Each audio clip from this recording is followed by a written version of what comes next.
ধনী মানুহ আৰু দুখীয়া মানুহৰ মাজত পাৰ্থক্যটো কি? ধনী মানুহৰ ঘৰটো হয়তো ডাঙৰ ঘৰ থাকে, দামী গাড়ী থাকিব পাৰে আৰু অজস্ৰ ধন সম্পত্তি থাকিব পাৰে। কিন্তু দুখীয়া মানুহৰ ঘৰটো সৰু হ'ব পাৰে, কিন্তু এখন সৰু ঘৰৰ ভিতৰত ডাঙৰ ডাঙৰ সপোন থাকে। ধনী মানুহে কেতিয়াবা টকা হেৰুৱাই কান্দে আৰু দুখীয়া মানুহে কেতিয়াবা টকা নথকাৰ বাবে নিজৰ সপোনবোৰ হেৰুৱাই কান্দে।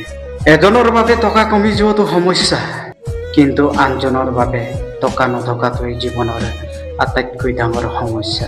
কিন্তু জানানে, দুখীয়া মানুহৰ চকুত যি সপোন থাকে, এই সপোনটো কেতিয়াবা ধনী মানুহৰ লাখ লাখ টকাতকৈও অতি বহুত মূল্যৱান হয়।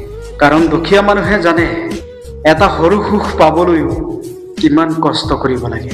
সেয়েহে কাকো টকাৰ পৰিমাণে সৰু বুলি নাভাবিবা। কাৰণ পকেট খালী হ'ব পাৰে, কিন্তু হৃদয়খন ধনী হ'ব পাৰে।